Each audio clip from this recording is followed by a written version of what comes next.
9 साल मोदी सरकार, बीजेपी सरकार के सेंटर में हुए।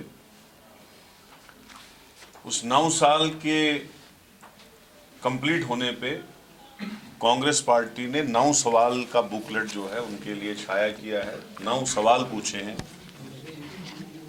बीजेपी और मोदी सरकार से,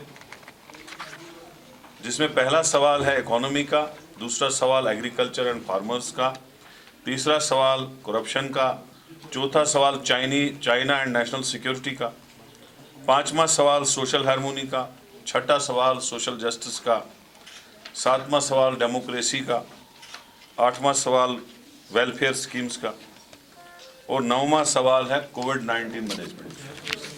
वो इन सब सवालों पे आज हमारे इमरान प्रतापगढ़ी साहब, जो मशहूर व मारूफ शायर भी हैं पूरे हिंदुस्तान में और बरसगीर में इनका नाम है, और हमारे कांग्रेस पार्टी में एक बड़ा मुकाम है इनका।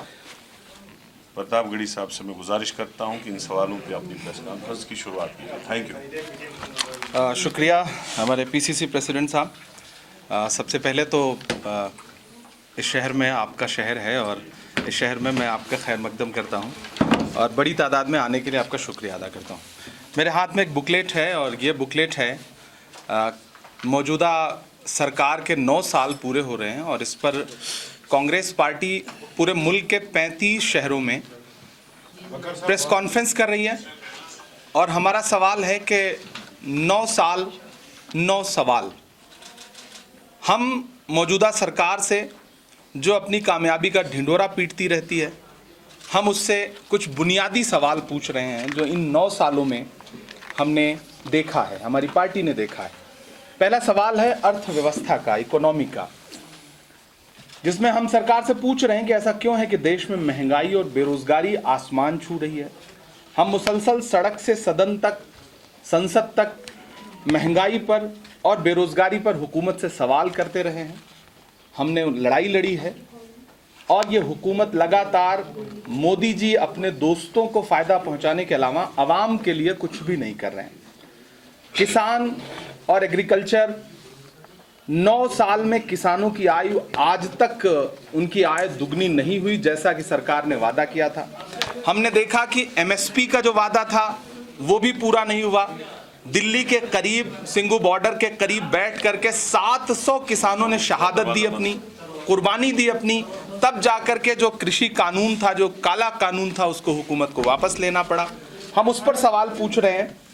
और एक बहुत बड़ा सवाल है करप्शन का। ये सरकार अपना चेहरा चमकाती है और ये कहती है कि नहीं, ना खाऊंगा ना खाने दूंगा का नारा लगाने वाली सरकार किस तरह से अपने दोस्तों को फायदा पहुंचा रही है कि अडानी को फायदा पहुंचाने के लिए एलआईसी और एसबीआई में जमा आवाम की गाढ़ी कमाई का जो पैसा है वो दांव पर लगाया गया। और राहुल गांधी जी ने पार्लियामेंट से लेकर के सड़क तक पूरी भारत जोड़ो यात्रा के दौरान एक सवाल पूछा कि 20,000 करोड़ रुपए अडानी की कंपनियों में जो लगे हैं वो किसके हैं, उसको लेकर के सरकार के पास आज तक कोई जवाब नहीं है। हमारा एक बहुत बड़ा सवाल है, ये सरकार नेशनल सिक्योरिटी पर, राष्ट्रीय सुरक्षा पर बड़ी बड़ी बातें करती है। पार्लियामेंट में की स्पीचेस में home minister, defence minister, prime minister बड़ी बड़ी बातें करते हैं, लेकिन चाइना के मुद्दे पे सरकार को सांप सूंघ जाता है। लाल आंख दिखाने की बात करने वाली हुकूमत 2020 में चाइना को क्लीन चिट दे देती है, जबकि चाइना आज भी हमारी जमीन को कब्जा करके बैठा हुआ है। उस पे हमने पार्लियामेंट में मुसलसल सवाल पूछे, लेकिन सरकार भागती रही और पार्लियामेंट को एडजर्न करती रही, चर्चा से भागती रही। एक बड़ा सवाल है सामाजिक सद्भाव का। आप सब ने देखा, हालिया दिनों में कर्नाटक का इलेक्शन हो या उससे पहले के इलेक्शन हो, प्रधानमंत्री, गृह मंत्री, भारतीय जनता पार्टी के राष्ट्रीय अध्यक्ष जेपी नड्डा जी, इन सब के भाषण उठा करके देखेंगे तो प्राइम मिनिस्टर का जो मेयार है उस मेयार से बहुत नीचे उतर के उन्होंने मौजूदा वक्त में बातें की। होम मिनिस्टर ने कहा कि अगर कांग्रेस कर्नाटक में जीती तो दंगे होंगे, जबकि उसी वक्त मणिपुर जल रहा था जहां पे भाजपा की सरकार है। तो ये इलेक्शनों के दौरान जिस तरह से ये सामाजिक सद्भाव को नुकसान पहुंचाते हैं, यकजहती को नुकसान पहुंचाते हैं, हम उनसे इस पर भी सवाल पूछ रहे हैं। हम उनसे सवाल पूछ रहे हैं कि सोशल जस्टिस का क्या हुआ। महिलाएं, दलित, SC ST OBC और माइनॉरिटीज के साथ ये सरकार उनके खिलाफ हो रहे हर जुल्म पर चुप है।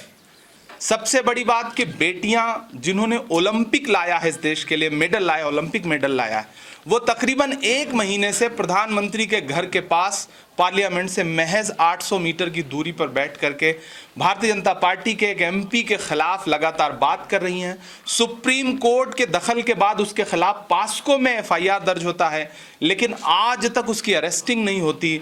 बेटियां मुसलसल सरकार से पूछ रही हैं कि आपका बेटी बचाओ बेटी पढ़ाओ का नारा कहां चला गया। हमारी आंखों ने यह भी देखा कि किस तरह से 15 अगस्त को लाल किले की दीवार से प्राइम मिनिस्टर ने महिला सुरक्षा पे बड़ी बड़ी बातें की और उसके महज 1.5 घंटे बाद गुजरात में बिल्किस बानो के जो बलात्कारी थे उनको सरकारी शह पर रिहा किया गया, उन्हें माला पहनाई गई, भारतीय जनता पार्टी के नेताओं ने उनका इस्तकबाल किया।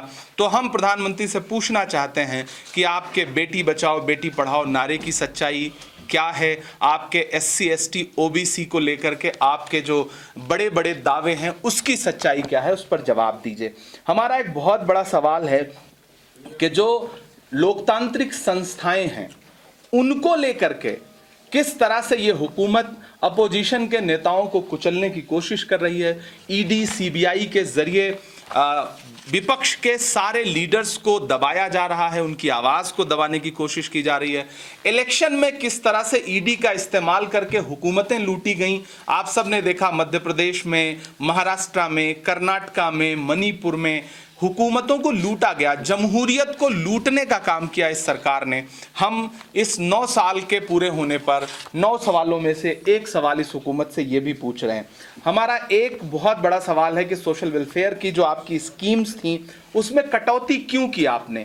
मनरेगा जो आवाम के लिए, गरीब मजदूर के लिए बहुत अच्छी स्कीम है, उसके बजट में आपने कटौती कर दी। आदिवासी और गरीब और ज़रूरतमंद के सपनों को आप कुचल रहे हैं। और आखिरी सवाल हमारा जो बहुत अहम है वो है कि कोरोना मिसमैनेजमेंट में जहां 40 लाख लोग मारे गए इस मुल्क में सरकार के मिसमैनेजमेंट की वजह से, वहां पर आपने लोगों को, आपने देखा होगा, तस्वीरें देखी होंगी कि लाखों लाख लोग पलायन करने को मजबूर हुए, सड़कों पर पैदल हजारों हजार किलोमीटर चले, लेकिन हुकूमत के कान पर जूं नहीं रेंगी। ये हुकूमत सिर्फ थाली और ताली बजवाती रही, ये हुकूमत सिर्फ इवेंट करती रही, लोग मरते रहे, सेंट्रल विस्टा बनता रहा, आवाम मरती रही। ये हमारे 9 सवाल हैं जो हम इस हुकूमत से पूछ रहे हैं उनके 9 साल पूरे होने पर। चाइना को लेकर के आप जयशंकर जी जो मिनिस्टर हैं, आप उनका बयान सुनिए, डिफेंस मिनिस्टर का बयान सुनिए और प्राइम मिनिस्टर के बयान सुनिए, तो आपको खुद उसमें फ़र्क नज़र आएगा। चाइना को लेकर के कोई कहता है कि हम लाल आंख दिखा देंगे, कोई ये कहता है कि उसने हमारी ज़मीन पे कब्जा ही नहीं किया है। फिर एक बयान आता है कि यहाँ उनके आने से कोई मसला नहीं है, लेकिन आपने वो झूला झुलाते हुए, चाय पिलाते हुए तस्वीर भी देखी होगी, विजुअल भी देखे होंगे। तो चाइना को लेकर के ये सरकार लगातार आवाम से झूठ बोलती है। दूसरी बात, यहाँ G20 हुआ, G20 का मैनेजमेंट आपने देखा कि रंग रोगन, मैंने भी देखी तस्वीरें, एयरपोर्ट से यहां तक आते हुए हमने तस्वीरें देखी, रंग रोगन किया गया, होर्डिंग पोस्टर बैनर लगाए गए, लेकिन इससे अवाम का क्या। आज आपने पूरी दुनिया को यह बता दिया कि नहीं नॉर्मलसी है, अवाम जो है वो देख ले, दुनिया देख ले, सारे रिप्रेजेंटेटिव देख लें, तो ठीक है। फिर सरकार बताए कि यहाँ पे इलेक्शन कब करवा रही है, अगर इतनी नॉर्मलसी है तो सरकार बताए कि कब करवा रही है इलेक्शन। हमारी मुखालफत नई पार्लियामेंट को लेकर के नहीं है। हालांकि हम डे 1 से ये कह रहे थे कि जब कोरोना में लोग मारे जा रहे थे तो सेंट्रल विस्टा में 20,000 करोड़ खर्च करने की ज़रूरत नहीं थी, लेकिन पार्लियामेंट बनी है। हम पार्लियामेंट, नई पार्लियामेंट बनी है, उसके खिलाफ नहीं है। उसके उद्घाटन में राष्ट्रपति को ना बुलाया जाना, जो एक आदिवासी समुदाय से आती हैं, उनका ना बुलाया जाना इस बात को दर्शाता है कि प्राइम मिनिस्टर जो है वो बहुत ज़्यादा आत्ममुग्ध हैं, वो हर चीज़ खुद कर लेना चाहते हैं। हम उनके इस जो स्टैंड है उनका, उसकी हम मुखालफत कर रहे हैं। और खुशी की बात यह है कि देश की सारी बड़ी अपोजिशन की पार्टियां इस स्टैंड में कांग्रेस के साथ हैं और हम लगातार ये बात कह रहे हैं कि अगर आप राष्ट्रपति को नहीं बुला रहे हैं तो आप कहीं ना कहीं जमहूरियत को कुचलने का काम कर रहे हैं।